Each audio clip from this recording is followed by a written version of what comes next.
Lo que estaría bien si puedo apagar la cámara mientras expongo, es que si no se me va a trabar por el internet. Por favor. Ya. Ya, empecemos nomás. Ya, bueno, entonces, en este caso tenemos, bueno, la historia clínica. Tenemos que el paciente es mujer de 35 años de edad, dos hijos, nacida en Tulcán, reside en Quito desde hace 10 años. El motivo de consulta es una hipocondrialgia derecha y palidez generalizada. En enfermedad actual tenemos que la paciente indica que hace 2 días presentó una hipocondrialgia derecha de tipo cólico irradiada a región interescapular vertebral del mismo lado. Se acompaña de náusea y vómito de aspecto bilioso, desencadenado por probable comida grasa. Ha tomado antiespasmódicos, pero no se alivian y actualmente el dolor persiste e impide todo movimiento. La palidez aparece aproximadamente desde hace 4 meses. No da importancia y no consulta a ningún médico. Recuerda que hace unos 2 meses sufrió un escalofrío intenso seguido de fiebre y sudoración que le duró unas horas y luego desapareció, pero al día siguiente notó que sus ojos estaban ligeramente amarillos, pero como no le dolía, lo dejó pasar. En el examen físico tenemos que, bueno, primero, respecto a los antecedentes, tiene astenia y a los patológicos menciona que hace 10 meses sufrió erisipela en la piel, en la pierna derecha, que fue tratado con 16.000 unidades de penicilina cristalina intravenosa por 10 días. No tiene ningún antecedente personal familiar de importancia y en los antecedentes menciona que tiene menarquía a los 14 años, ciclos menstruales regulares. Y su último hijo hace 7 años. Examen físico, tiene presión arterial normal, tiene un pulso elevado, temperatura elevada también un poco, tiene frecuencia respiratoria o taquipnea, eh, piel y mucosas pálidas y ligeramente amarillentas. No se encuentran adenopatías periféricas, en cardiopulmonar está normal y presenta una maniobra de Murphy positivo, además de una ligera hepatomegalia de 2 centímetros. Entonces, haciendo un análisis, primero tenemos lo que es, bueno, aquí están la lista de problemas.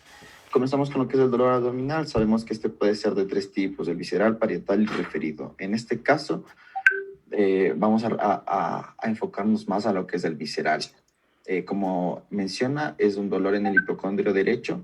Aquí tenemos en general que puede darse por problemas en órganos como puede ser riñón, en especial más con la cápsula, las glándulas suprarrenales, el hígado, el vértice inferior. Tenemos la flexura hepática del colon y la vesícula biliar. También nos menciona que es un dolor tipo cólico. Esto quiere decir que vienen oleadas, suele tener intensidad fuerte y de inicio y finalización repentina. Esto sabemos que cuando se habla de tipo cólico, por lo general tiende a referirse lo que es obstrucciones de órganos huecos, en este caso como pueden ser la vesícula y los canales vesiculares, las vías biliares. Tenemos en cuanto a la duración, menciona que es hace 2 días, por ende se clasifica en lo que es una duración aguda. Esto por lo general puede ser producido en cuanto a intraperitoneales u órganos extraperitoneales. Como mencioné, ya se puede ver lo que es hígado, riñones, vesícula e incluso la flexura hepática del colon. Aquí tenemos cuadros donde mencionan o señalan lo que puede ser el causante de este tipo de dolor visceral. Bueno, cuando se habla de hipocondrio derecho, se menciona que entre las tres principales, que son las que yo considero que pueden ser el diagnóstico diferencial, va a ser la colelitiasis, la colecistitis aguda y la hepatitis aguda. Claro que, como les mencioné, aquí pueden verse o pueden causarse este dolor por muchas otras causas, como pueden ser intraperitoneales, sobre todo porque estamos hablando de dolor visceral, que ya dijimos que es por órganos. Entonces, aquí también se menciona lo que es las peritonitis, las perforaciones por apendicitis o colecistitis. También hay causas de tipo mecánico, que es en cuanto a las obstrucciones que les mencioné. Está hemoperitoneo, que puede ser causado por un aneurisma visceral de la aorta con ruptura, embarazos, rupturas del vaso. Bueno, embarazo ectópico no es muy común en este caso porque como estamos viendo la localización y la irradiación del dolor en la paciente no está dirigido a un embarazo ectópico. También puede darse por isquemias, por hernias y por traumas también, pero como la paciente no refiere haber tenido historia de trauma, también podría descartarse esto. También se menciona o hablamos de lo que es las náuseas y el vómito. Debemos tener en cuenta que las náuseas son el deseo inminente a vomitar y el vómito ya como tal es la expulsión oral y violenta del contenido gástrico. En general, así es como se produce el vómito. Tenemos centros del vómito en lo que es la formación reticular ascendente del bulbo raquídeo y esto también se une en lo que es la CGQ, que es la zona quimiorreceptora, que está igual en el piso del cuarto ventrículo. Esta recibe muchas aferencias que pueden causar lo que es el vómito, pero en este caso estamos hablando de como estamos hablando, enfocándonos en el sistema digestivo, podemos hablar que tiene una vía aferente desde este origen, que puede ser principalmente causada por temas de distensión, que pueden ser distensión antral, intestinal, colónica y biliar. Entonces, estas son las vías que pueden ocasionar lo que es la sensación de náusea y luego el producto del vómito. Una forma rápida en cómo se producen es que después de llegar los estímulos al centro del vómito va a haber una contracción de los músculos torácicos inspiratorios. Esto va a causar que se aumente la presión intraabdominal, se van a relajar los esfínteres que normalmente evitarían el reflujo. Estos son los esofágicos inferior y también se va a relajar lo que es el techo gástrico. Va a haber una contracción pilórica. Este bolo o este vómito va a pasar al esófago, luego pasa a la boca. Pero para esto tiene que haber tanto la elevación del paladar blanco como el cierre de la glotis para evitar que este contenido pase a las vías respiratorias y bueno, ya es expulsado y de este modo se produce el vómito. En etiología, el vómito realmente no es un signo ni la náusea no es un síntoma muy específico de alguna enfermedad, así que tiene una etiología bastante grande. Puede presentarse en urgencias abdominales, también puede estar como es alteraciones del tubo digestivo, infecciones del aparato digestivo, infecciones sistémicas agudas, patologías del sistema nervioso central, alteraciones endócrinas metabólicas en el mismo embarazo, enfermedades cardíacas, también puede ser después de una cirugía en un postoperatorio, fármacos, drogas y psicógenos. Como mencioné al inicio de esta historia clínica, este vómito es de aspecto bilioso. Esto es importante para el caso porque, bueno, en general tenemos características como características físicas del vómito, que este puede ser sanguinolento, que se conoce como la hematemesis. Esto es símbolo de que puede existir una hemorragia digestiva alta. Esto quiere decir que puede estar tanto en el esófago como en el estómago, como en la primera porción del duodeno. Y por lo general se distingue entre clara y oscura para delimitar el nivel en el que existe este sangrado digestivo. También tiene otra característica que puede ser estercoracio o fecaloide. Esto tiene que ver con fallas tanto como obstrucción intestinal como de fístulas gastrocólicas en las que el contenido fecal no puede ser expulsado por su vía normal y tiende a haber un reflujo. Entonces, posteriormente con la falla de esfínteres, el vómito sale con estas características. Y el vómito también puede contener cuerpos extraños. En este caso se habla de cálculos biliares, fístulas colecistogástricas o colecistoduodenales. Parásitos, cuerpos extraños, deglutidos como pueden ser pelos y eso en general. Como mencionamos, aquí también hay más sobre el contenido, en especial voy a enfocar en esto que quiero hablar de la bilis. Aquí está en este gráfico, vemos cómo está la conexión entre la vesícula biliar, el hígado, el páncreas y lo que viene a ser el duodeno. Entonces, es importante tomar en cuenta el por qué puede existir bilis en el vómito. Como habíamos visto, o como sabemos, todos estos tres órganos que pueden ser el hígado, la vesícula biliar y el páncreas van a desembocar en la ampolla del váter en la segunda porción del duodeno. Pero para que exista este vómito bilioso, tiene que esta bilis regurgitarse o haber un reflujo que lo llevará al estómago y desde ahí se producirá el vómito como normalmente lo hace. Se conoce esto como un reflujo bilioso o reflujo vesicular. Eh, y es importante esto porque este paciente puede estar enfocándose en lo que es una, como habíamos visto, una colecistitis o una coledoclitiasis. Y es un diagnóstico diferencial importante hacer porque cuando existe bilis, quiere hablar de que primero es una obstrucción duodenal o yeyunal alta, por lo que no puede llegar o descender como normalmente suele hacer la bilis. Y también se descarta, y esto es importante, que se descarta obstrucción gástrica y se descarta que hay obstrucción en la ampolla de váter, porque de modo que, o sea, si es que hubieran estas obstrucciones tanto en el colédoco o en la ampolla del váter, no habría la salida de la bilis en su canal y no habría la mezcla de la bilis con el vómito. Sin embargo, eh, no es que, bueno, seguiré explicando, pero mientras, como les mencioné, el fecaloide es por obstrucción intestinal, también puede ser pútrido, que significa o muestra que hay gastroparesias, retención, tumor gástrico y agrio, que es un signo de lo que es un ulcus gastroduodenal. Y ya. El paciente menciona que después de tener fiebre y bueno, después de tener náuseas y vómitos, presenta un cuadro de fiebre, de escalofríos, fiebre eh, y diaforesis o sudoración. Entonces, ¿esto cómo se produce? Primero, habla de que hay una fase de escalofrío.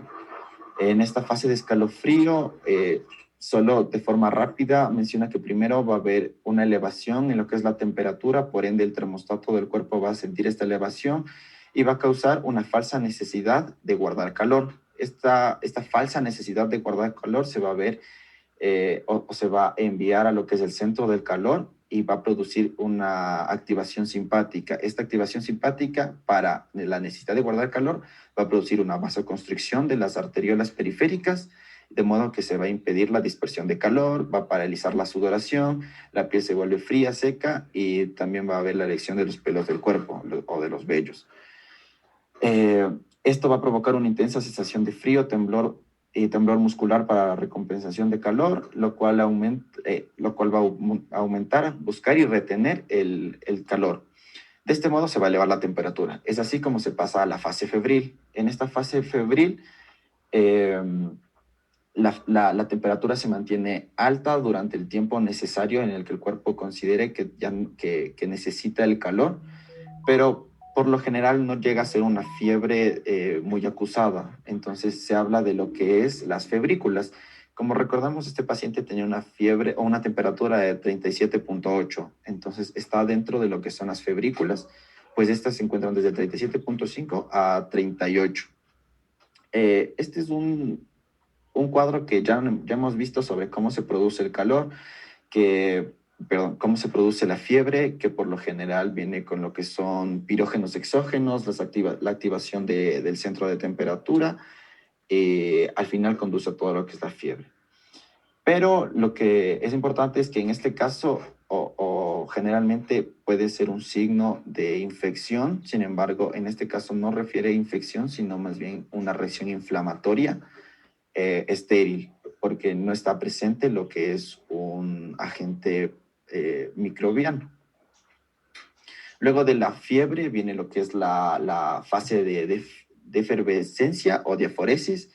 Aquí la fiebre o la temperatura cae bruscamente. Esto va a ocasionar que, bueno, puede caer mucho menos de lo que se considera los rangos normales de temperatura. Y esto va a hacer a costa de lo que es una sudoración, que incluso en las noches se menciona o se refleja como lo que es el empapar la ropa en cama.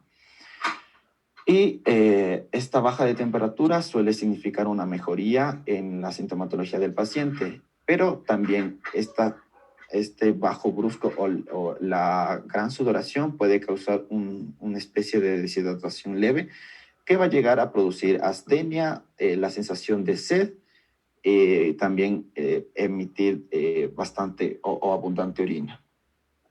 La astenia también ya hemos visto, se clasifica o tiene tres componentes que son laxitud, debilidad generalizada, fatiga mental. no es un signo, no es un síntoma específico de una enfermedad como tal, sino más bien puede ser en este caso consecuencia de, como habíamos mencionado, estas fases de efervescencia. Sin embargo, aquí hay las etiologías, como pueden ver, bastante largas, y yo las enfoqué más bien no a una enfermedad infecciosa, como les mencioné, es una enfermedad inflamatoria intestinal. Esto más por el hecho de que desde el tipo de dolor, que es un tipo cólico, menciona que puede haber una especie de obstrucción en algún espacio, en general puede ser por las vías biliares. Esto es importante para el diagnóstico, considero que es de la información más importante, que es la maniobra de Murphy positivo. Ya habíamos visto esto en clase en general, o el objetivo principal de esta maniobra es buscar el dolor vesicular. El método es abrazar con ambas manos los dos hipocondrios y presionar suavemente con los pulgares debajo de las costillas en su unión con el borde externo del músculo recto anterior. Esto es en la zona cercana a lo que es la vesícula biliar. Luego se indica al paciente que realice una inspiración profunda. Si la maniobra es positiva o el signo de Murphy es positivo, significa que va a haber dos cosas. Primero, puede haber una patología vesicular que puede ser referida por una litiasis, y la otra que en el libro menciona que puede ser lo más probable que exista cuando hay un signo de Murphy positivo, que es una colecistitis o inflamación, que, como les dije, en este caso es una inflamación estéril. Se habla de lo que es una hepatomegalia, sin embargo, menciona que solo tiene 2 centímetros de crecimiento. Este cuadro que podemos encontrar sobre qué significa encontrar un hígado palpable, tenemos que si es menor de 3 centímetros en inspiración profunda, se lo considera normal. Claro que ya pasado los 3 centímetros pueden significar otros problemas que pueden llegar incluso a mencionar una especie de hepatitis o insuficiencia hepática. Sin embargo, en este caso yo no lo consideré grave porque el tamaño era de menos de 3 centímetros. Luego les voy a mencionar rapidito lo que es el ciclo del pigmento biliar para entender lo que era la ictericia y la palidez que se encuentra en este paciente. Este cuadro es interesante. Bueno, cada color y cada compartimento tiene que ver con un compartimento del cuerpo. Está sistemáticamente representado aquí. Primero, pues empezamos con lo que es la hemoglobina en la sangre. Tenemos que se va a dividir, o bueno, se separa en lo que es la hemo y la globina. La globina es una proteína y se va a degradar en aminoácidos que luego posteriormente seguirán produciendo lo que es la globina. El ciclo del pigmento biliar viene con lo que es el hemo. El hemo, gracias a esta hemooxidasa, se va a convertir en lo que conocemos como la biliverdina.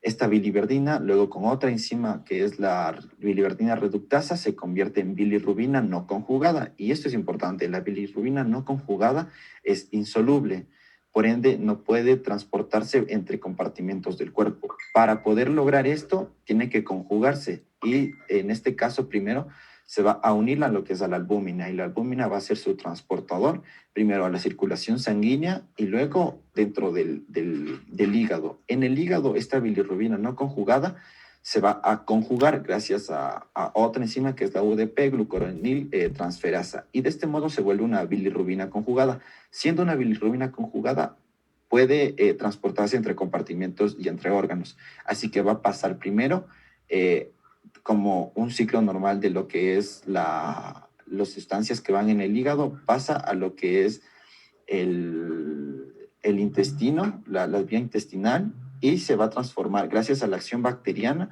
en urobilinógeno. Este urobilinógeno va a tomar 2 vías. Primero, y la más común, es que se va a oxidar y se va a transformar en estercobilina y va a ser excretada en las heces. Es lo que le va a dar el pigmento a las heces.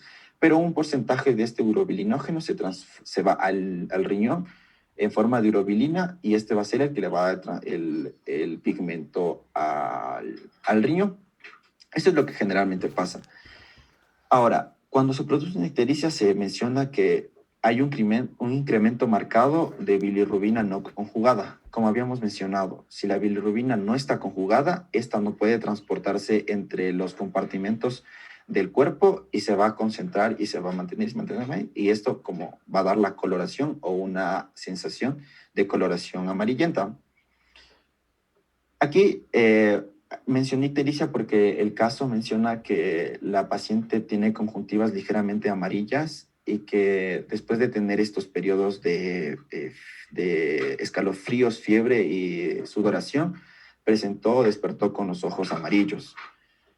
También pongo aquí que puede ser anemia porque no menciona que es una coloración amarillenta muy, muy marcada, pero yo encontré que este tema de fiebre, sí, de la fiebre y la sudoración pueden ser previos a producir una ictericia. Una definición rápida de qué es ictericia que sabemos es la coloración amarilla o amarillenta de piel y de las mucosas por aumento de la concentración de la bilirrubina en la sangre. El valor sérico de la bilirrubina normal tiene que estar entre 0.3 y 1 miligramo por decilitro. Pero cuando se supera los 2 miligramos es cuando se puede encontrar que hay o se puede definir como una ictericia. Sin embargo, como no tenemos valores aquí, por eso solo lo puse como un por si acaso, mientras definimos el cuadro. Bien, dentro de los diagnósticos diferenciales, primero menciono lo que es el cólico biliar. Esto en especial por el tipo de dolor que tiene y la región localización, además de la irradiación que menciona la paciente. Los cólicos en general, los cálculos que se conocen como los cálculos biliares, en este órgano se producen generalmente por aumento o por gran cantidad de lo que es colesterol, pigmentos biliares y una mezcla entre ambos.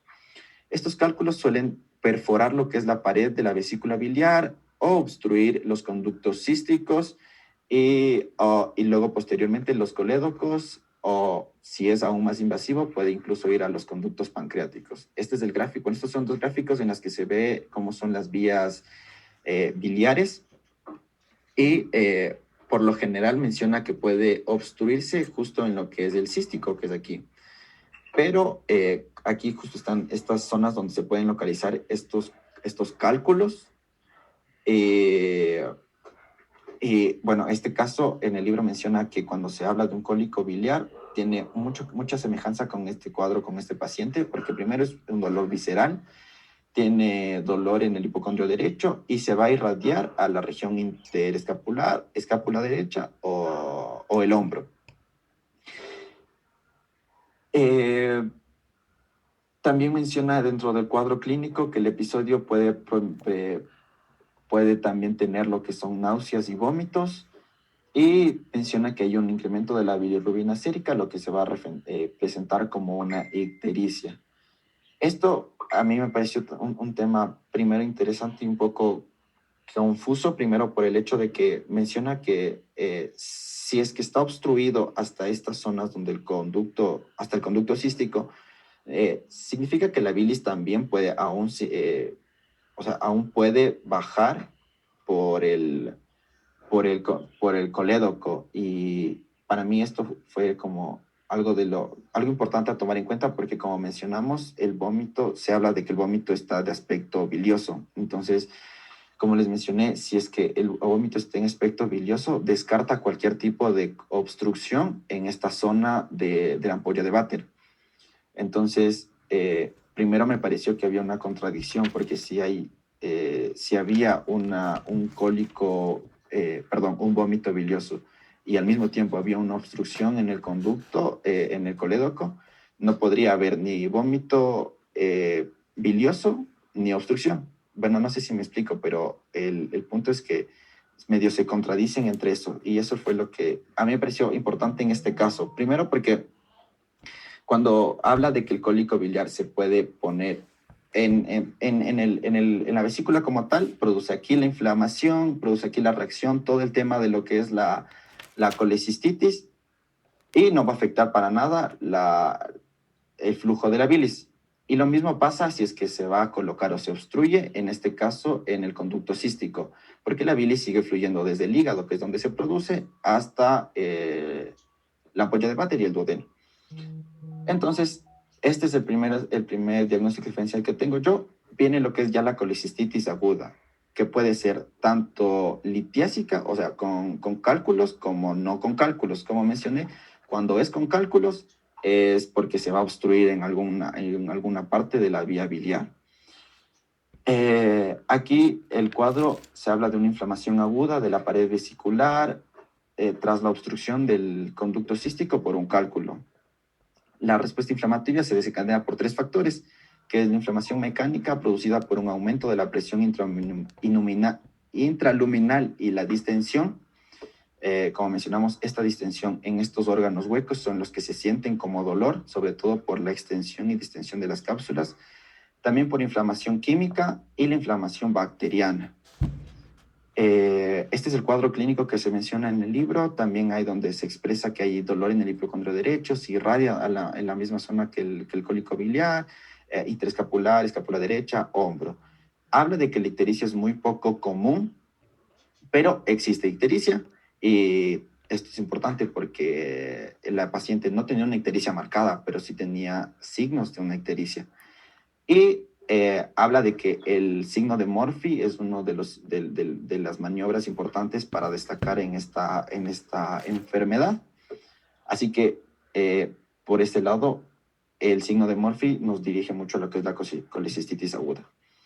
Esta es una diferenciación entre lo que es el cólico biliar y la colecistitis aguda. Aquí en lo que más se diferencia es lo de la tensión abdominal, como mencionamos.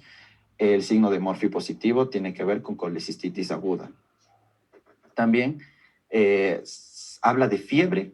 Aquí en cólico biliar está ausente, mientras en colecistitis aguda está presente. Esto es porque ya en la colecistitis habla de una inflamación. El cólico biliar puede existir, pero no producir, si es que no ha producido una obstrucción y no ha producido una perforación en la pared de la vesícula, no va a producir como tal el cuadro de inflamación. Y otro de los diagnósticos diferenciales que consideré fue la coledocolitiasis, que es la obstrucción o el paso de los cálculos en el colédoco. Como mencioné, también habla de que las manifestaciones clínicas son lo mismo, dolor tipo cólico, irradiación, náuseas, vómitos, y se habla o hace una diferenciación entre lo que es la obstrucción parcial y la obstrucción total. Si hay una obstrucción total del colédoco, va a haber una ictericia, mientras si hay una obstrucción parcial, no va a haber una ictericia muy marcada. Aquí, como les mencioné, es donde se pueden alojar estos cálculos y producir la coledocolitiasis por toda esta vía de aquí. Y bueno, para distinguir o dentro de los exámenes complementarios que yo creería, primero, considero que una prueba de embarazo siempre tiene que estar presente cuando se trata de una paciente femenina en periodo todavía fértil. La paciente tiene 35 años, de modo que aún podría representar algo como por ese tema de los embarazos. También considero que necesitamos un hemograma, sobre todo para un hemograma o examen de laboratorio, sobre todo para ver lo que son las trasaminasas, que esto es importante para diferenciar lo que son las ictericias. Y también los niveles de urea, creatina para ver funciones renales y los estados de hidratación. Luego está lo que es la ecografía abdominal. Menciona que la ecografía abdominal es el estudio de elección para cuando se trata de colecistitis agudas. Este es un examen no invasivo y de gran sensibilidad. Sin embargo, también considero una colangioresonancia o habla de una colangioresonancia y una colencentellografía en el caso de que en el caso de que no se sepa en qué nivel de las vías biliares existe esta obstrucción. Estos son técnicas de medicina nuclear en la que se inyecta un reactivo y de modo que se puede ver la circulación y ver en qué parte de la vía biliar está la obstrucción. Entonces, yo creo que con todo esto, una hipótesis diagnóstica podría estar entre una coledocolitiasis, pero me inclinaría más por una colecistitis aguda. Y eso es todo, doctor. Gracias. Muy bien. Ponga la primera diapositiva.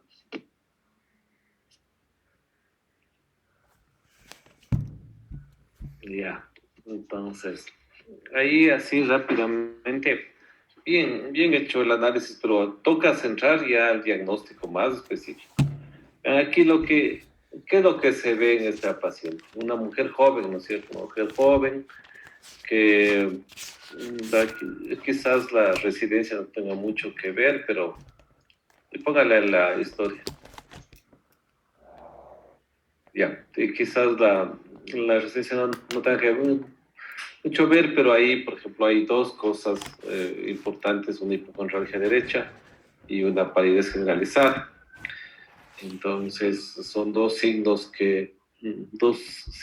más que todo, y un signo que potencialmente puede ser analizado en un contexto bastante rápido. Y el hipocondrialgia derecha, inmediatamente se tiene que localizarse en el hipocondrio derecho y ver los elementos que tenemos.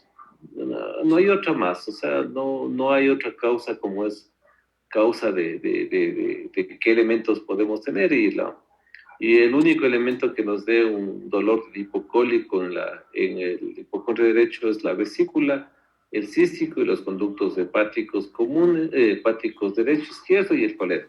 Para de contar, no hay más. No hay otra causa que sea. Entonces, aquí este paciente de entrada ya está con una patología vesicular. Punto. Y toda la náusea y el vómito de tipo vidrioso exclusivamente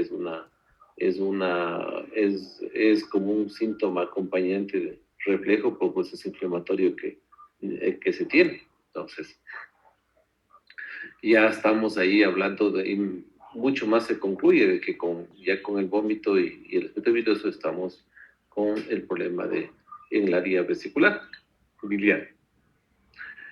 De ahí aparece y es un típico dolor de vesícula biliar porque ha ido con comida, ¿no? O sea, el ingesta de comida grasa también le hace dar el dolor. Pero aparece un signo que él nos refiere que desde hace 4 meses está con palidez. Claro, por lo que inclusive dice que ha sufrido escalofrío, ha habido fiebre, sudoración nocturna por unas horas y luego desapareció. Pero al día siguiente notó que los ojos estaban amarillos. Entonces, ya ahí, por ejemplo, hay un signo que es la ictericia. Y ictericia que todo está dando ya en esta paciente. Entonces tenemos la unipocondrialgia derecha, ya podemos identificar la vesícula, la vía biliar, y con un cuadro de palidez e ictericia. Palidez e ictericia. Ictericia, recuerden que cuando estaba diciendo no sé cómo se justifica la parte del vómito vidrioso. Verán que la ictericia es prehepática, hepática y poshepática. Entonces, cualquiera de las causas que tengamos antes de llegar como es al hígado, ahí, por ejemplo, está una enfermedad que se llama las anemias hemolíticas. Las anemias hemolíticas se presentan en mujeres jóvenes sin causa aparente, que producen con una crisis de hemólisis, en donde puede haber fiebre, escalofrío, diaforesis, porque es una crisis hemolítica y posiblemente puede dar otra sintomatología acompañante. Pero también vemos que el dolor en el hipocondrio derecho, entonces ya estamos enfocados por una colestitis. Entonces ahí es cuando pásele la otra diapositiva. Ya, entonces ahí vamos viendo algunas cosas. Por ejemplo, tenemos está con astenia, en el examen físico vemos una taquicardia, vemos una frecuencia respiratoria un poquito elevado y nos indica que hay la maniobra de Murphy, como su compañero ya nos indicó, es positivo para los cuadros vesiculares. Entonces concluye aquí, y no hay otro para dónde perderse, que este paciente tiene una colecistitis colitis, o sea, es una combinación de los dos. Colecitis, colitis. Ahora, no podría ser, por ejemplo, una coledocolitis, porque un signo característico de la coledocolitis es las deposiciones blancas, o sea, la coli en definitiva. Y esto el paciente no nos refiere. Entonces, aquí nos quedamos con un proceso de tipo de de la, del- en la parte como es con una vesícula biliar, que puede ser solo de tipo como es inflamatorio o también ya tener cálculos, por lo cual van a necesitar hacerse y el siguiente examen una ecografía, porque eso nos va a terminar ver bien qué es lo que está pasando. Pero también estaba asociado aquí una colecistitis, coledocolitiasis, colelitiasis. Nunca va a pasar con ictericia y con palidez, por ejemplo. Y también tener taquicardia. Entonces ahí algo está pasando. Alguna cosa está pasando a este paciente. Y si uno yo, dolor, palidez, taquicardia, astenia, ¿sí? Ictericia, entonces yo inclusive si le quito a la ictericia y le veo como es por otro síndrome, yo puedo estar pensando en un cuadro de tipo anémico, por lo que podemos pedir como es una biometría hemática de SUS para llegar al diagnóstico. Pues acá ya estamos con una patología de un cólico vesicular más un cuadro anémico. Entonces, uno cuando está analizando, ¿por qué nos vamos a la etiología del caso? Entonces, ¿cuáles son las causas de coledocolitiasis? Recuerden que el 90% de pacientes, 80-90% de pacientes tienen cálculos vesiculares. Doc, disculpe que le interrumpa, se le escucha un poquito lejos, creo que Ahí, un poquito igual lejos. ya, ahí. Creo que ahí se le escucha mejor, Doc. Muchas gracias. Entonces, cuando estamos viendo eso y viendo la parte, como la parte del dolor, la colecistitis, el conjunto de Murphy, ya estamos diagnosticando. Entonces ahí lo que hay una colecistitis colelitiasis. Ahora hay que determinar a través de una ecografía. Pero podemos seguir viendo cosas, ¿no? Ahí está la palidez, está la astenia, está la taquicardia, está la ictericia. Entonces ahí aparece también un síndrome anémico, porque una colelitiasis, eso no le va a dar como es la palidez, no le va a dar la ictericia, no le va a dar como es de la taquicardia. Eso ya es otra patología completamente diferente. Y claro, para seguir avanzando ya deberíamos tener exámenes, pero podemos seguir elucubrando las cosas con los síntomas. Desde el momento que tenemos la ictericia y el paciente tiene un tic ictérico, entonces ahí rápidamente tenemos que pensar en un problema prehepático, hepático y poshepático. Si es que fuera poshepático, por ejemplo, clínicamente usted ya estaría descartando que sea un poshepático. ¿Cómo? Por la colia, porque el paciente no tiene colia. Entonces ya no habría un síndrome de coledocolitiasis. Por lo tanto, descartaría usted un proceso de tipo infeccioso, como un poshepático. Quedaría una ictericia de tipo hepático y quedaría una ictericia prehepática. Ya, entonces, la ictericia hepática, o sea, por una causa alguna, deficiencia, ahí tenemos el síndrome de Gilbert, Gleichert-Nájar, todos estos síndromes autosómicos recesivos que están apareciendo como es a nivel del hígado, pero 35 años de edad, si es que fuera de ese tipo de ictericia, ya tendríamos antes de esos pacientes. Pero no hay aquí, sino es un cuadro de tipo que aparece en el último tiempo. Pero claro, si en los exámenes tenemos, y ahí usted puede tener una hiperbilirubinemia por expensas de las dos, tanto directa como indirecta, porque se va a afectar las dos. Pero ninguna de estas ictericias de tipo hepático le va a dar anemia. Entonces aquí estamos analizando un cuadro de anemia. ¿Cuál nos podría dar anemia y ictericia? Las anemias hemolíticas, pues, las prehepáticas. Entonces, las anemias hemolíticas y de lo que se ve en este paciente, y en definitiva el diagnóstico lo que es una anemia hemolítica.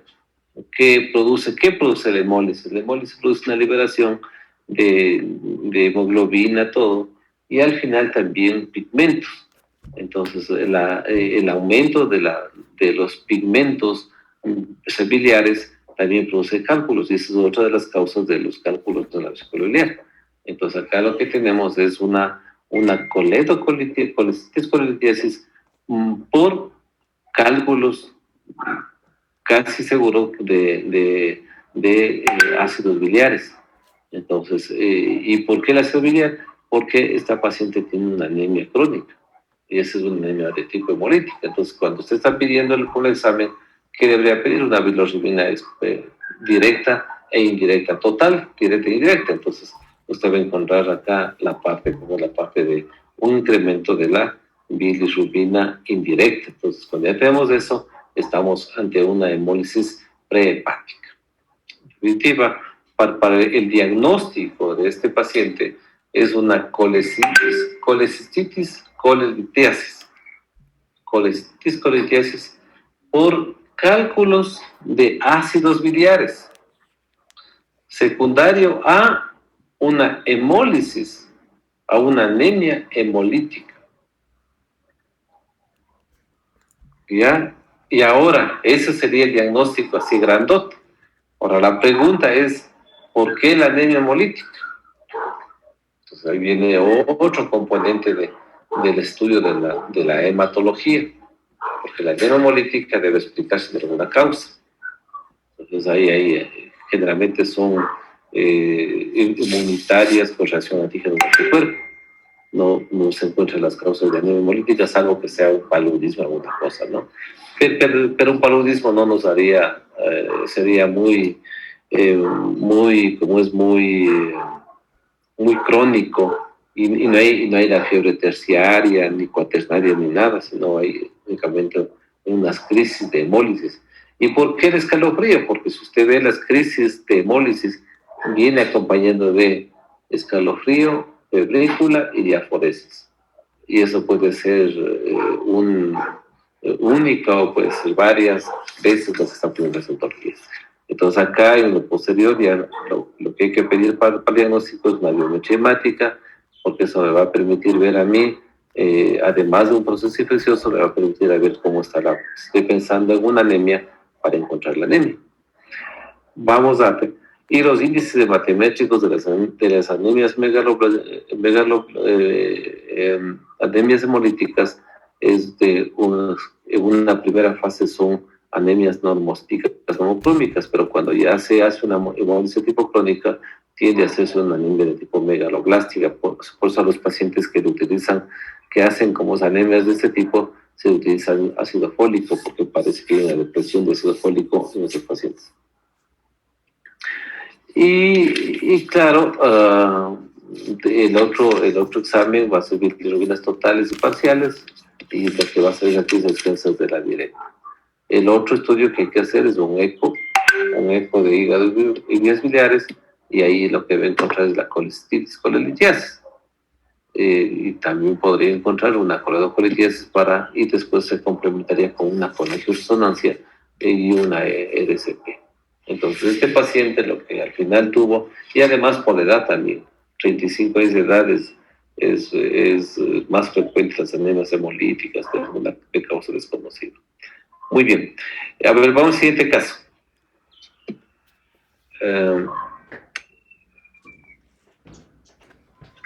A ver, yo voy a escoger. Sí. Disculpe, yo tengo una pregunta. Lo que pasa es que, o sea, en el diagnóstico que usted nos dijo es colecistitis colelitiasis secundaria a lo de la anemia. Entonces, ¿por qué no le pondríamos únicamente colelitiasis? Porque, o sea, ¿es porque aún no estamos seguros o ese ya es el diagnóstico? Porque usted nos dijo la clase pasada que igual les podíamos diferenciar porque la colecistitis iba a ser solamente la inflamación, en cambio la colelitiasis ya íbamos a encontrar la inflamación y los cálculos. Entonces, ¿por qué no es solo colelitiasis? Porque ya necesitamos para asegurar ese diagnóstico un eco. Lo más fácil es poner clínicamente una colecistitis. Claro que la colecistitis también, el mayor porcentaje, si le hay colecistitis, va acompañado de una coledocolitiasis. Por eso los síndromes se pone colecistitis colelitiasis a descartar, y eso pone unos diagnósticos diferenciales como es cuando uno hace una historia clínica y tiene este paciente. Entonces, sí puede poner colecistitis colelitiasis tranquilamente. Muy bien. A ver, vamos a otro caso. Nuestra amiga Mari quería participarle porque ella la otra vez quería presentar el caso y no tenía el internet. Ya, a ver, entonces vamos. Ya. Había una pregunta ahorita. Alguien le iba a preguntar algo. ¿Alguien? Una pregunta yo. Y por ejemplo, si ya tendríamos una colelitiasis, ¿esta no podría desencadenar en un cuadro más crónico una coledocolitiasis? ¿De eso? Es que ese es, si usted lee la patología, creo que van en cirugía, ven ustedes esas cosas, ¿no? Toda la fisiopatología de los cálculos. O sea, van viendo primero la fisiopatología de los cálculos. Una de las causas, por ejemplo, es el ayuno. El ayuno prolongado. Porque ¿qué hace? Como es que hace la vesícula. La vesícula, cuando nosotros ayunamos demasiado, se mantiene distendido. Y al no desayunar inmediatamente, esos micelos que están en la vesícula, porque en la noche se llena de bilis, se va a precipitar y comienzan a hacerse los cálculos. Entonces, por eso es recomendable, y eso no deben cometer ustedes, o sea, un error, es recomendable, hay que desayunar. Hay que desayunar porque solo desayunando se va a contraer la vesícula y va a eliminar y así evita la presencia de cálculos. Esa es una parte preventiva, porque al final nosotros cuando estamos encontrando la colecitis, colelitiasis, es porque ya tienen todo un proceso y eso es lo que nos pasa a todos los médicos en definitiva. Si ustedes analizaron una de las enfermedades, además de las hipertensiones, diabetes, cardiopatías isquémicas, hay el paciente con el médico tiene problema de colecitis, colelitiasis, coledocolitiasis, pancreatitis, porque es todo una cadena, ¿no? Se inflama la vesícula precipita, se forman los cálculos, forma la colelitiasis, y después un cálculo pequeñito migra al colédoco, hace la coledocolitiasis. La coledocolitiasis puede clavarse a nivel del esfínter de la ampolla de Vater y puede dar una pancreatitis. Entonces todo es un componente donde nace a partir de la inflamación de la vesícula y ahí comienza la precipitación. También, como ustedes cuando hay dos complicaciones de eso, ¿no? Hay la complicación uno que es la coledocolitiasis y otro que es también la pancreatitis. Y cuando cuando el cálculo se clava a nivel del esfínter de Oddi, lo más seguro es que va a ser una pancreatitis, pero también puede ser una colangitis, porque la bilis se infecta. Entonces, y posteriormente una colangitis puede ser no solo como es en el sentido de que da la obstrucción, sino también un cuadro séptico, una coagulación intravascular diseminada, todo. Entonces, todo cuando estamos, por ejemplo, este caso es bien interesante porque nos permite analizar genomas, dolor abdominal, cálculos vesiculares, coledocolitiasis, y si quiere profundizar más, también cálculos que producen pancreatitis. Entonces ahí estamos viendo un contexto global.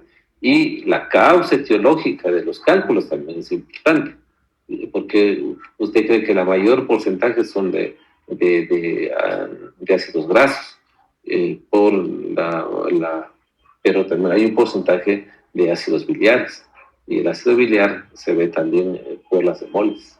Entonces hay que ver su contexto, ¿no? A ver, vamos ya a ver, Marilyn. Doc, disculpe una pregunta, si me puede responder. Claro. En caso de que ya se produzca una colecistectomía, se recomienda que no se consuma grasas, ¿verdad? Claro. Y en caso de que el paciente consuma grasas, ¿qué complicaciones puede tener? Disfunción, pues disquinesia. ¿Cuál es la función de la vesícula biliar? Vámonos a la fisiología. La fisiología ayuda a la degradación de la grasa, ¿no es cierto? Ya, en el momento que no tenemos vesícula, ¿qué pasa? La vesícula no va a ver cómo hacer una buena digestión. Entonces al paciente le da una sobrecarga de grasa y eso le causa malestar, le causa, porque no tiene la bilis. La bilis es importante para la digestión de la grasa, entonces va a tener complicaciones, por lo cual a usted debe recomendarle hacer una dieta hipograsa. Y les recomiendo a mis pacientes, cuando yo tengo, que utilicen enzimas digestivas, porque ahí está ahí como es ayudando a hacer la digestión. Hay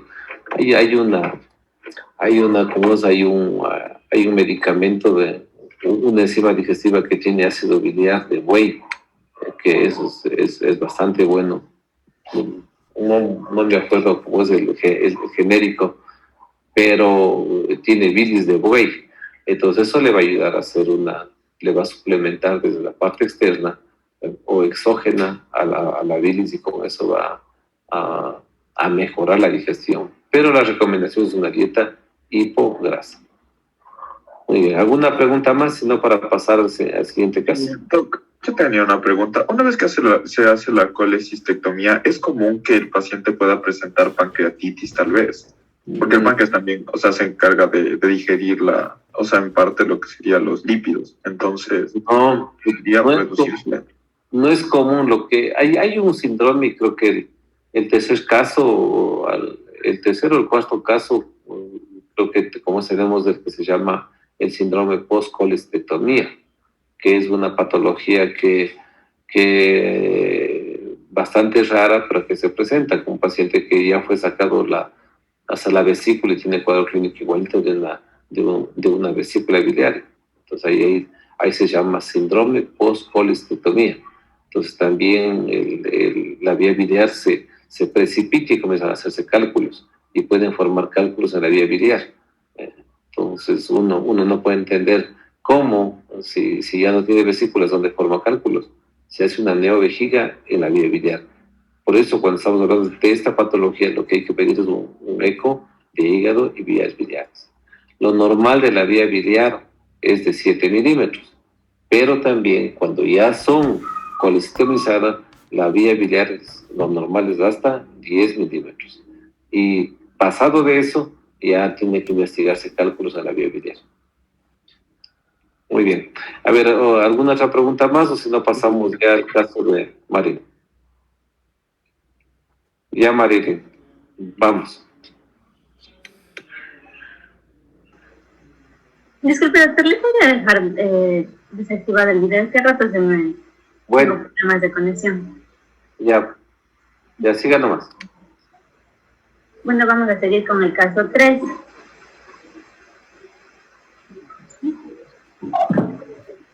No avanza.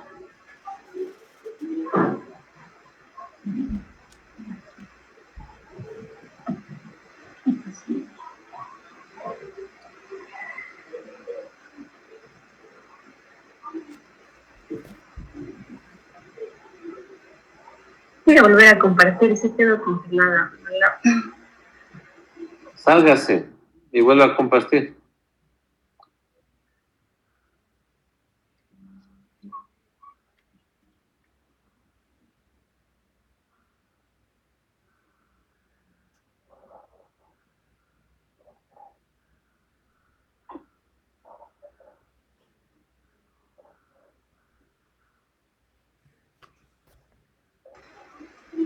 Ya. No, ya pasó. Ya, ahí. Tenemos un paciente de sexo femenino de 46 años que tiene instrucción primaria completa, nacido en Bolívar, residente en Pichincha, la región es católica, dirección en Carcelenbajo. El motivo de consulta es la anorexia y pérdida de peso. La enfermedad actual tenemos que el paciente presenta desde hace un mes sin causa aparente hiporexia, la pérdida de peso de aproximadamente 10 libras, astenia y otros síntomas acompañantes, y acude a facultativo quien recomienda la realización de exámenes de laboratorio y de imagen. El relato actual de los síntomas es la presencia de dispepsia vespertina, sin causa aparente desde hace 8 meses, por lo que disminuye la ingesta de comida. Es más evidente con la ingesta de comida grasa, o muy copiosa y mejora con la administración de las enzimas digestivas. Presenta también diarrea crónica desde hace 6 meses que se alternan con estreñimiento. Y la diarrea es líquida y de color amarillenta y en números de 6 a 8 por día. Toma suero oral y desaparece por un periodo de 1 mes y luego vuelve a reaparecer. Y en ocasiones se acompaña de palpitaciones y cruces y no toma ninguna medicación y desaparece. Entre los antecedentes tenemos que se realizó una colecistectomía hace 35 años, hipertensión arterial desde hace 5 años, que ha sido tratada con Concor de 0,75 miligramos. Los antecedentes patológicos familiares tenemos que tiene un hermano diabético tipo 2 y que ha sido controlado con insulina. Entre los hábitos destacan que tiene alcohol ocasional, ingesta de paracetamol por periodos prolongados. Vive en una casa propia y mantiene todos los servicios básicos necesarios y su ingreso mensual es de aproximadamente de $1,000.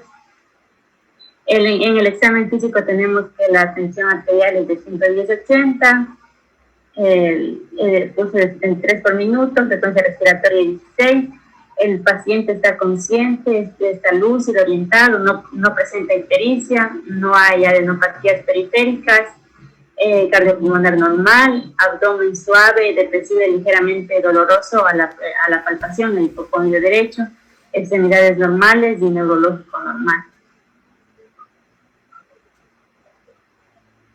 Entre los signos hemos clasificado como la pérdida de peso de aproximadamente 10 libras, los síntomas de hiporexia, desde asumir, astenia, dispesia vespertina, diarrea, las palpitaciones, anorexia y estreñimiento. Entre los fármacos tenemos las enzimas digestivas y el medicamento que toma para la hipertensión arterial.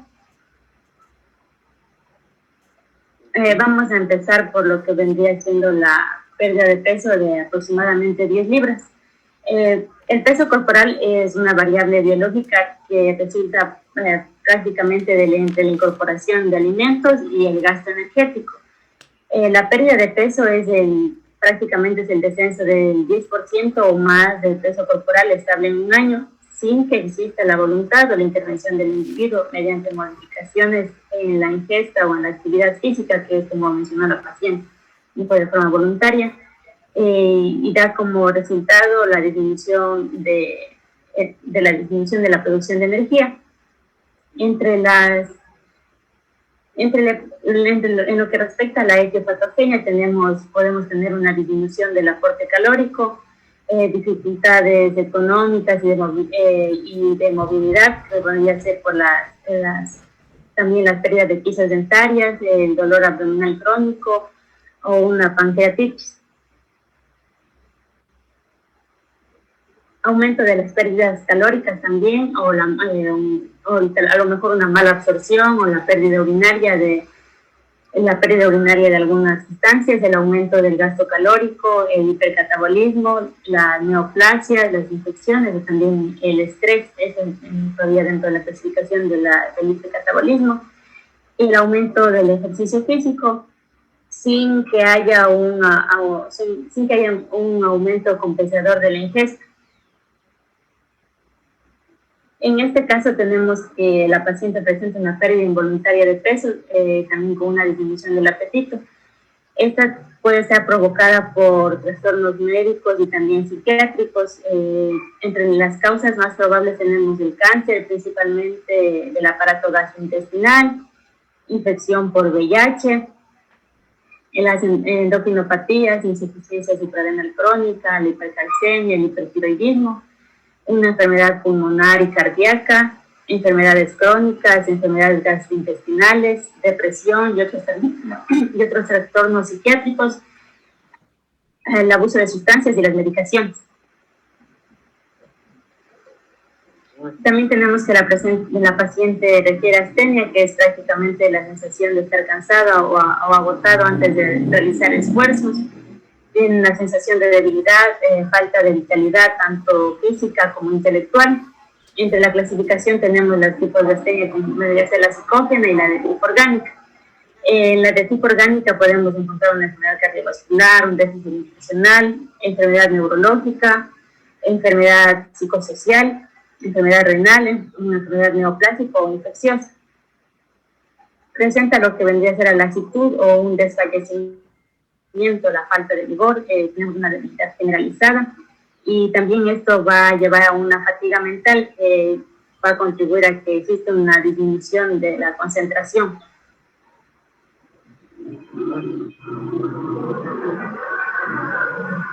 Encontramos por otra parte lo que viene a ser la dispepsia vespertina.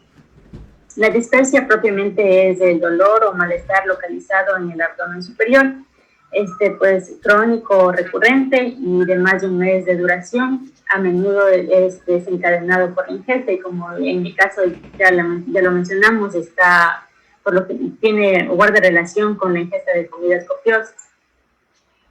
En lo que se refiere a la epidemiología, alrededor del 20 a 40% de la población en el mundo es afectada por esta enfermedad, y tenemos el 40% puede ser de tipo orgánico y el 60% va a ser de causa idiopática o desconocida. En lo que respecta al 40%, de tipo orgánico puede ser una úlcera gastroduodenal, el reflujo gastroesofágico y el cáncer gástrico. En el 60% restante, que no hay una causa evidente, es idiopática.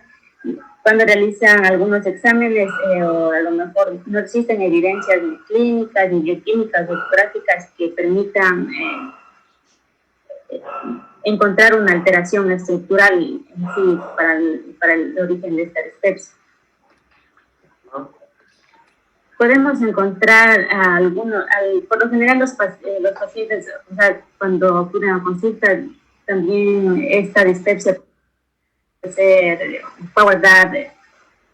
ser confundida, no es confundida, tiene otras denominaciones también, por lo general por los pacientes, que vendría a ser la saciedad precoz, la distensión abdominal, los eructos, la acidez, el ardor, las náuseas, y por lo general ellos van a denominar esto, y le denominan como una indigestión. En la fisiopatología de la dispepsia podemos tener algunas causas, que puede ser la secreción de ácido gástrico. Cuando es medida, esta va a ser normal, pero en cambio, a lo mejor si tienen la secreción de ácido gástrico, que es de una medida normal, la mucosa de estos pacientes a lo mejor podría tener una mayor sensibilidad a este ácido gástrico, que es lo que puede originar esta sensación. El 30 al 50% de los pacientes que presentan la dispepsia van a tener gastritis por el Helicobacter pylori. También existe otra teoría, que es la teoría de los trastornos motores, y va a existir un retraso en la evacuación rápida luego de la ingesta de sólidos, y hay una disminución de la motilidad del intestino delgado. En el caso de que sea de origen psicógeno, podemos encontrar algunas causas psiquiátricas, como la ansiedad o la somatización. En lo que respecta a la percepción visceral aumentada, encontramos el umbral de dolor va a ser disminuido en algunos pacientes, como el umbral del dolor disminuye cuando ya existe esta contracción en el estómago. A lo mejor ellos, como tienen el umbral disminuido y con un poco de contracciones, ellos van a llevar a expresarlo como un dolor, y lo que puede ser confundido con lo que es la dispepsia.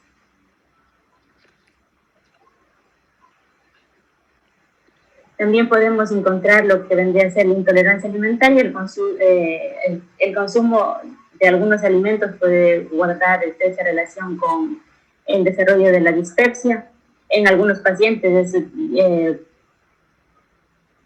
puede que el consumo directo de algún alimento ya le va a provocar este síntoma.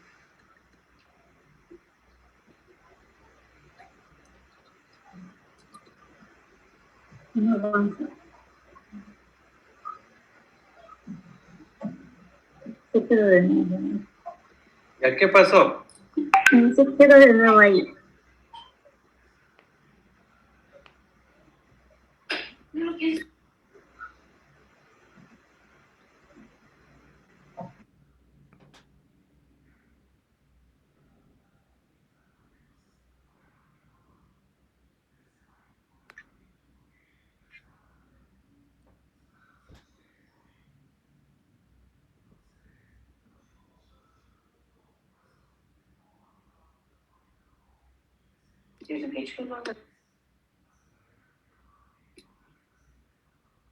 ¿Qué pasó?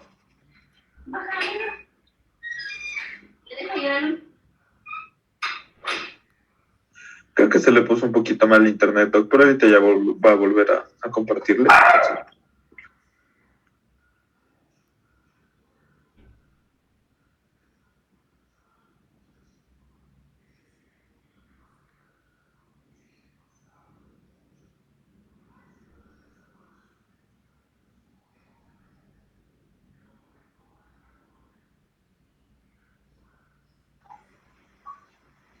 En lo que respecta a los tipos y la clasificación de esta dispepsia, vamos a tener la dispepsia de reflujo, la dispepsia de tipo ulceroso y la dispepsia de tipo puede ser causada por un trastorno de la motilidad, en la que es causada por un reflujo, puede ser por la acidez y la regurgitación ácida.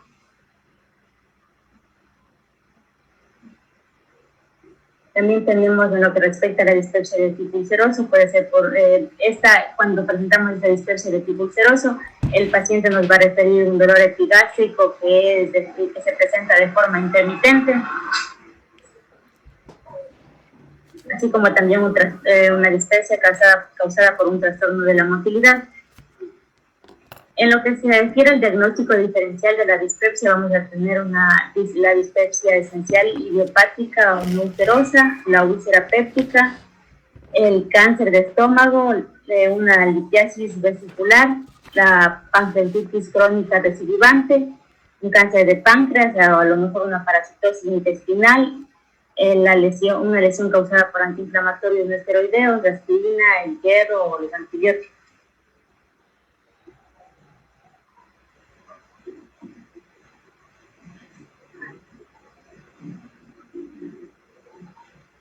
Otra vez se me congeló.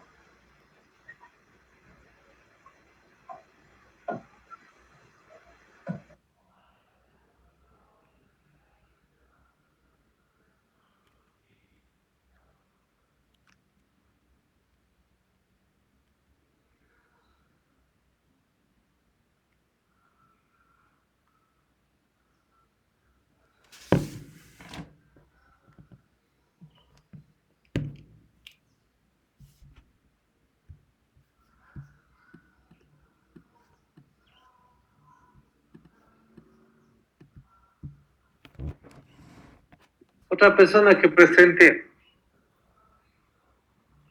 Ya, Doc, ahorita ya le van a poner las diapos, entonces ahí ya más bien ya puedo acabar de exponer.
¿Qué pasó?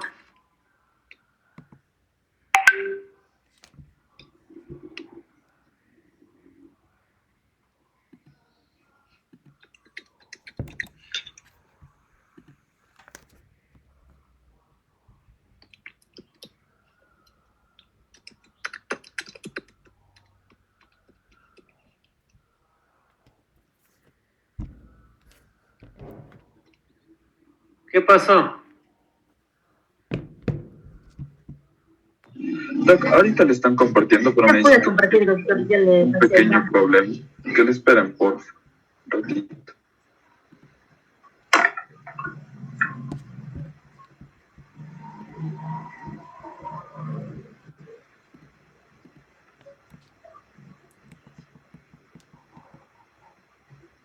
Ah,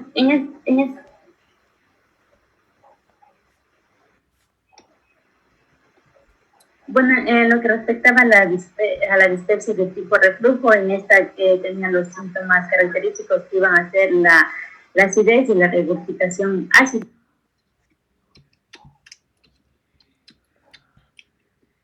En cambio, en la dispepsia de tipo ulceroso, esta va a tener, como ya tiene un dolor, el paciente va a referir dolor epigástrico como síntoma predominante, y este se suele calmar con antiácidos y en ocasiones puede despertar al paciente durante la noche y es de aparición intermitente. Y por otra parte tenemos la dispepsia de tipo que presenta un trastorno de motilidad. Esta va a estar acompañado con síntomas de saciedad precoz, la distensión postprandial, las náuseas y los vómitos. La siguiente, por favor.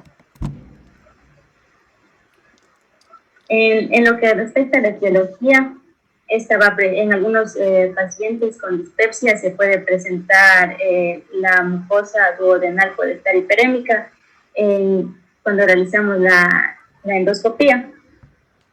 Pero sin embargo, a veces a pesar de que se realiza, a pesar de que tiene este hallazgo, no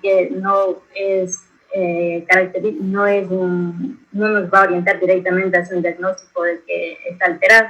En algunos pacientes sanos también pueden presentar una mucosa hiperémica. En la mayoría de los casos está causado por lo que vendría a ser el Helicobacter pylori.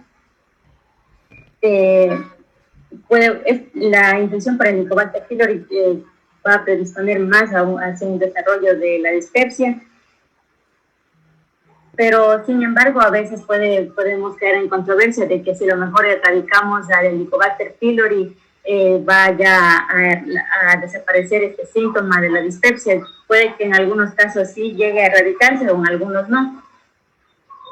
También podemos encontrar lo que un reflujo biliar puede ocasionarlo, un síndrome de malabsorción, o también parásitos como la giardia o los estrofiloides.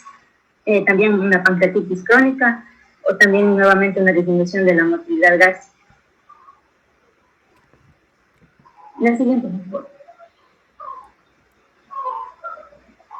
Por otra parte, tenemos la diarrea crónica que se presenta desde hace 6 meses y no se alternan con estreñimiento, y la diarrea líquida de color amarillenta en número de 6 a 8 por día, y toma suero oral y estas van a desaparecer por un periodo de un mes y luego vuelven a reaparecer. Básicamente la diarrea es la alteración de las características de las heces y del ritmo evacuatorio. Este es un síntoma que se va a presentar muy frecuentemente en nuestros pacientes. Para llegar a un consenso general se ha definido que como 200 gramos al día de materia fecal serían lo máximo que se puede tener. Sin embargo, por lo general los pacientes van a definirlo más como un aumento de lo que vendría a ser una alteración en la consistencia de las heces. Los niños y los grupos etarios que van a estar más afectados por la diarrea vendrían a ser los niños y los ancianos. La siguiente, por favor. La diarrea es prácticamente una manifestación de una ruptura del equilibrio entre lo que es la absorción y la secreción intestinal. Vamos a tener la diarrea aguda, la persistente y la diarrea crónica. En la clasificación tenemos la aguda, que inicia bruscamente y dura dura menos de 2 semanas. Esta está principalmente relacionada a que vendrían a ser causas infecciosas, como parásitos, virus o toxinas, también medicamentos. Las persistentes duran entre 2 a 4 semanas y las crónicas son mayor a 4 semanas, que es la que presenta la paciente.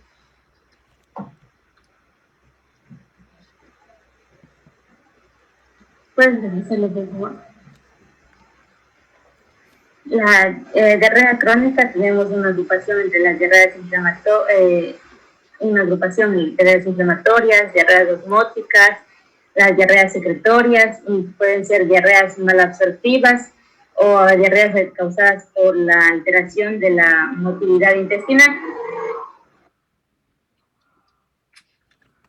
En lo que respecta a las diarreas inflamatorias, estas van a resultar del daño del epitelio absortivo o por la liberación de algunas citocinas, como las prostaglandinas.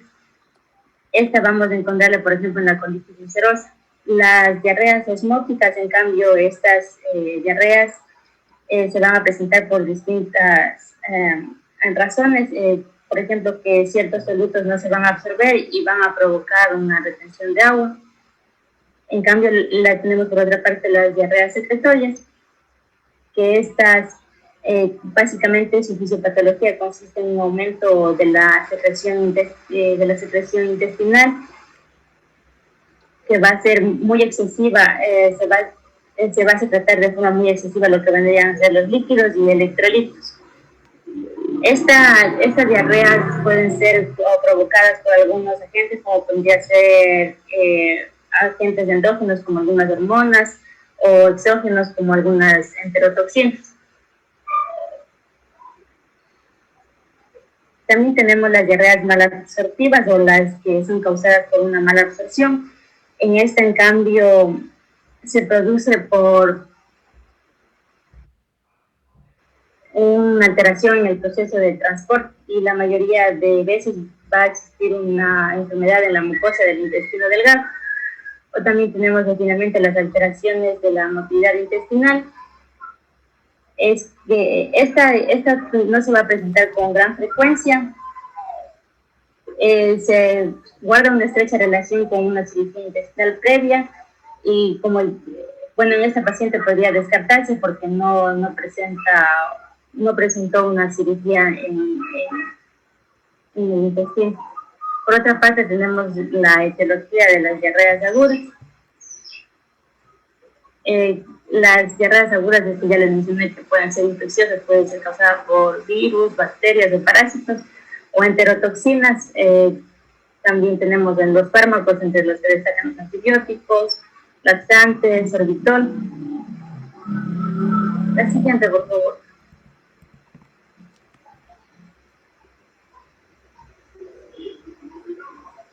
Básicamente, como ya le mencioné, la diarrea es un aumento del número de deposiciones y tienen una consistencia fluida. Existe una ruptura del equilibrio entre la absorción y la secreción. La absorción intestinal puede disminuir por algunas causas, entre las que tenemos que no se van a absorber solutos osmóticamente activos y no va a existir un contacto entre la superficie absortiva intestinal y el contenido intraluminal. También tenemos la inhibición del transporte activo de electrolitos en la pared del intestino.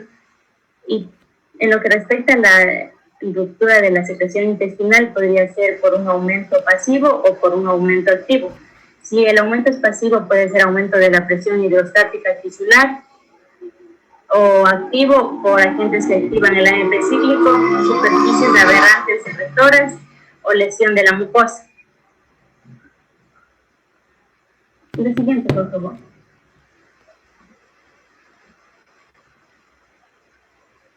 En lo que mencionaba en el caso que las diarreas iba a estar alternada entre diarrea y constipación. En cambio, la constipación es una disminución, va a existir una alteración en la consistencia de la materia fecal, en la motilidad o calibre del colon, también en la evacuación rectal. Entre los criterios de Roma tenemos para la constipación, pues el 25% de estas van a ser esforzadas o dificultosas, el 25% también de materia fecal dura o estíbalos, 25% de sensación de evacuación incompleta, sensación de obstrucción o bloqueo anorrectal, 25% de maniobras manuales o facilitadoras, y hay una disminución de las evacuaciones por semana, que es menos de 3 evacuaciones por semana. Las heces blandas son raramente, se van a presentar raramente sin el uso de laxantes. Entre la clasificación también podemos encontrar una constipación primaria y una constipación secundaria. La constipación primaria puede ser por el tránsito normal, tránsito lento o disfunción en el piso o suelo del suelo pelviano. Y en la constipación secundaria tenemos los hábitos dietéticos, fármacos, endocrino-metabólicos, o alteraciones neurológicas, enfermedades sistémicas y también estructurales. La siguiente, por favor.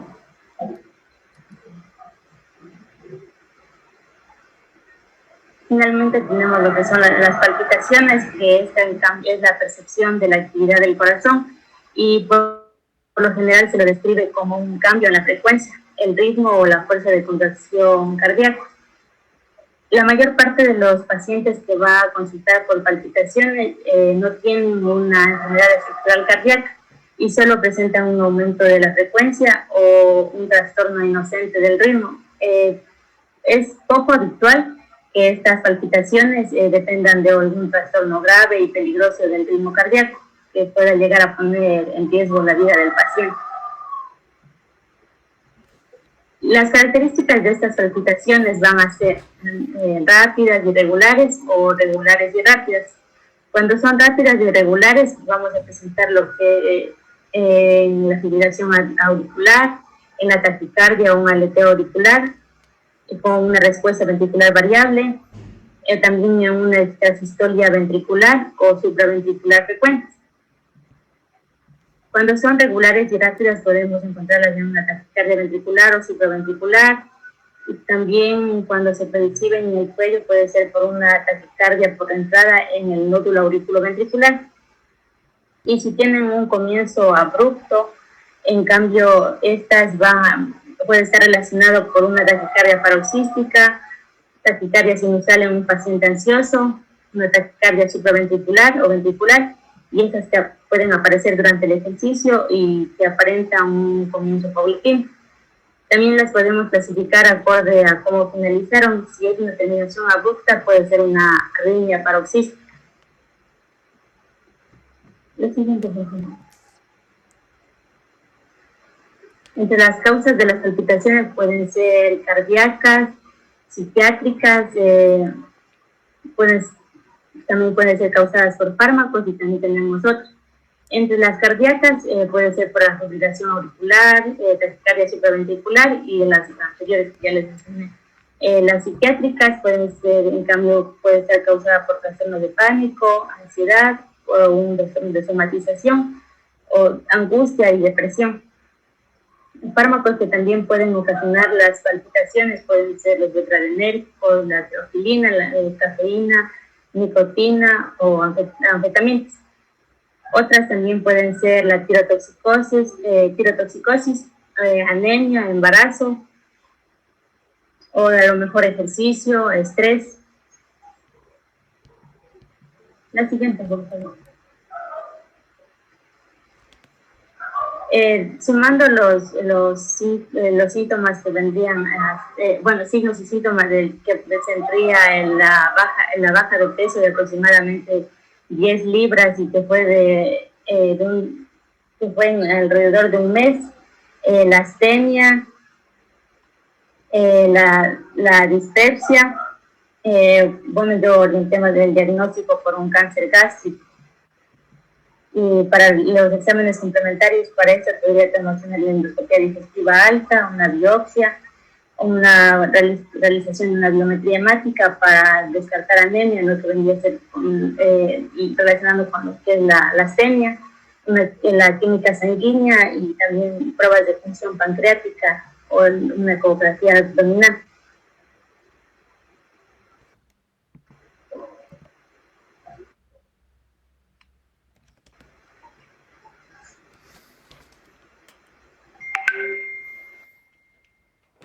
Es eso, doctor. Ya. Ya. A ver, ponga la primera diapositiva. Ya. A ver, sí, buena la revisión. Pero como yo les digo, y a poco tienen que aprender a jerarquizar un síntoma y un signo a base de eso para comenzar a trabajar. Acá, ¿cuál es la patología más importante que tenemos? Es la diarrea crónica. Y si usted entra ahí al diagnóstico diferencial de la diarrea crónica, entonces usted lo que tiene que analizar desde ese punto de vista, hay que analizar el cuadro. Entonces acá vea, dice que, y ya después comienza a aparecer otros síntomas, ¿no? Por ejemplo, un paciente con diarrea crónica, ¿qué produce la diarrea crónica? Solo en el síntoma, ¿de dónde es la diarrea? ¿En qué segmento del intestino está la diarrea? Es intestino delgado, y uno ilio. Entonces ahí es cuando usted ya centraliza, así como en el caso anterior, hablaba de dolor en hipocondrio derecho, usted centraliza en el órgano que está afectado. El órgano que está afectado ahí es el yeyuno ilio, porque el síntoma diarrea es de yeyuno ilio. Y todo lo posterior tiene que ver con, porque ¿qué produce una diarrea crónica en definitiva? Produce un síndrome de mala absorción abdominal. Y el síndrome de mala absorción, ¿qué es lo que produce? Va a haber pérdida de peso, desnutrición, va a haber anorexia porque ya no come muy bien, trastornos hidroelectrolíticos, va a haber hiponatremia, hipocalemia, hipocalcemia, todo eso puede haber. Pero ahí es cuando aparecen algunas cosas que usted tiene que ir, después de haber jerarquizado la primera palabra, la primera cosa, usted después tiene que ir cogiendo algo más que le vaya orientando. Porque coger anorexia, pérdida de peso, eso produce todas las enfermedades. Todas las enfermedades produce esa causa de anorexia y pérdida de peso. Pero hay síntomas ya casi medios específicos de otras enfermedades. Pues la palpitación, ya estamos en el área cardíaca, mucho más organizado, pero la palpitación, como Marilyn mismo decía, es un problema de tipo de deshidratación, trastornos electrolíticos, nos puede dar una hiponatremia, una hipocalemia, una hipercalcemia, o sea, puede dar estos trastornos electrolíticos. Pero ahí aparece un síntoma que debía haber sido tomado en cuenta en todas esas cosas, que es el flushing. Exacto, el flushing es un síntoma que está fuera de todas estas cosas. Todo. Entonces ahí aparece un síntoma que y a usted le va a orientar mejor. Entonces ahí quedamos con diarrea, intestino delgado y flushing. Entonces el flushing, al final, exacto, ese es el síntoma que a usted le hace, si le pone prioridades, no. Vayan viendo, siempre cuando estén analizando un caso, siempre vayan poniendo prioridades. Por ejemplo, ponen el 1, el 2, el 3. porque el síntoma que están analizando ahí es el que nos está dando el diagnóstico en definitivo.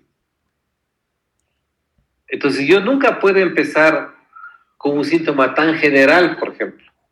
Sí puedo llegar al diagnóstico con anorexia, pero me tocaría analizar todita la fisiopatología de toda la medicina interna. También puedo llegar como su diagnóstico con pérdida de peso. Sí puedo llegar también. También puedo llegar con un diagnóstico de palpitación. O sea, cualquier síntoma puedo llegar.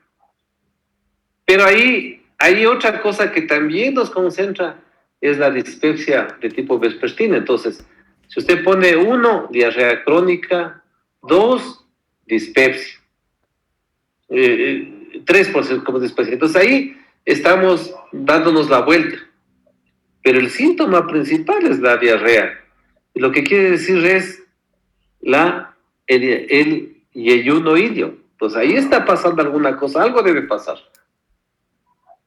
Y si usted analiza Flushing es un signo patognomónico de una patología que es los bipomas, que es la producción de péptido vasoactivo intestinal.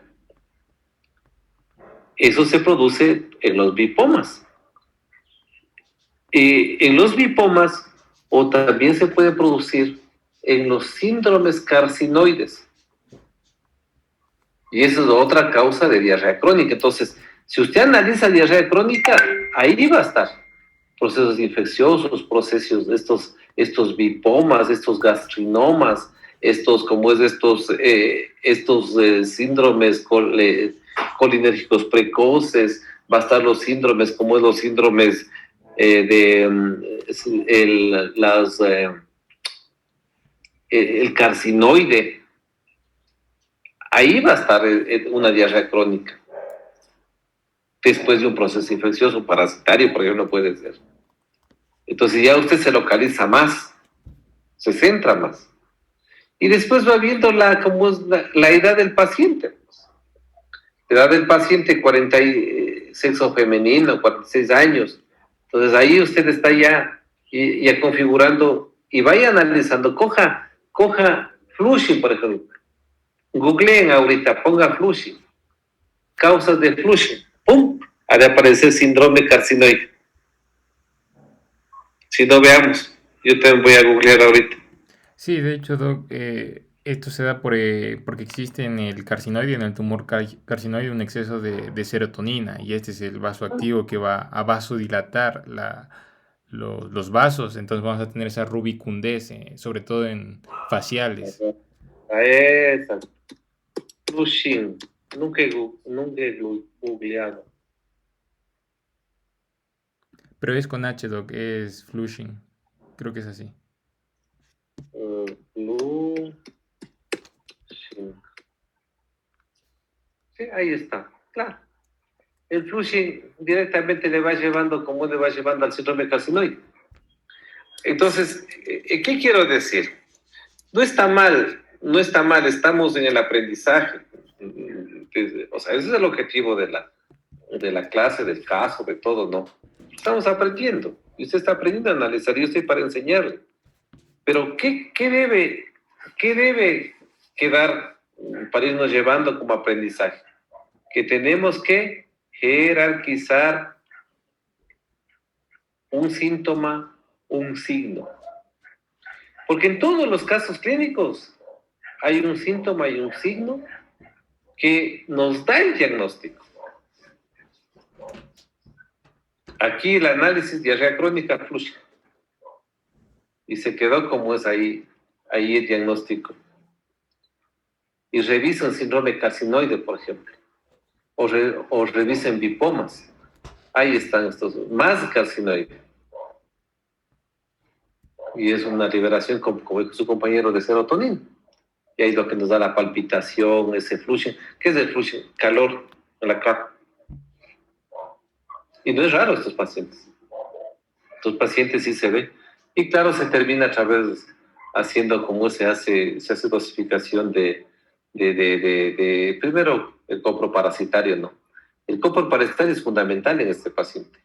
Si usted, como es, no pide, claro, ya para llegar a un diagnóstico así tan fino con un síndrome carcinoide hay que tener mucha experiencia, pero usted analice diarrea crónica, debe haber pedido por lo menos un coproparasitario.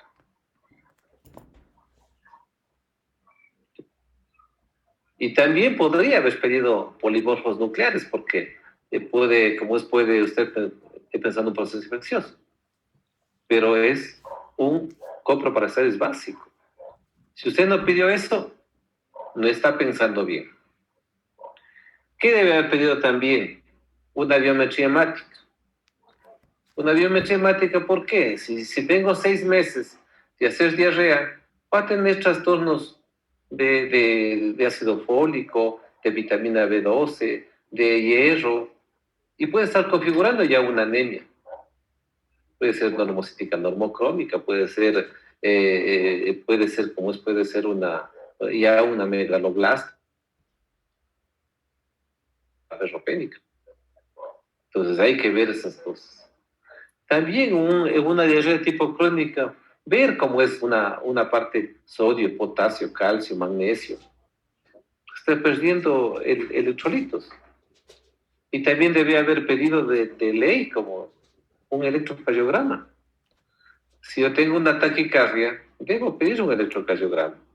Y ahí me dirá, pues no, que tengo una taquicardia sinusal, lo que sea. Y posteriormente ya, cuando esté sospechando, hay el 5-hidroxiindolamina, que es el que produce, que da el diagnóstico de síndrome carcinoide. Se hace en orina.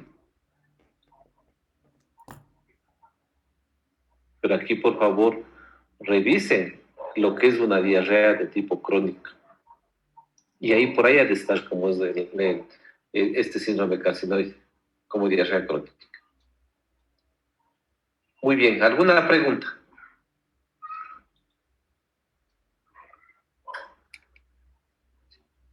¿No? ¿Ninguna? Muy bien, entonces, que tengan ¿Hay feriado o no hay feriado?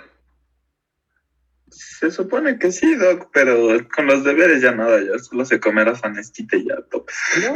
No, dice, ahorita acaban de pasar un decreto del ministro que todos trabajamos mañana. Oh, bárbaro. Ay, Ya ve, por eso caen mal los ministros. ya nada, Doc, así pasa. Así pasa, ¿ya? Cuídense con un buen fin de semana, ¿ya? Chao, chao. Gracias, Doc. Cuídese, hasta luego. Chao.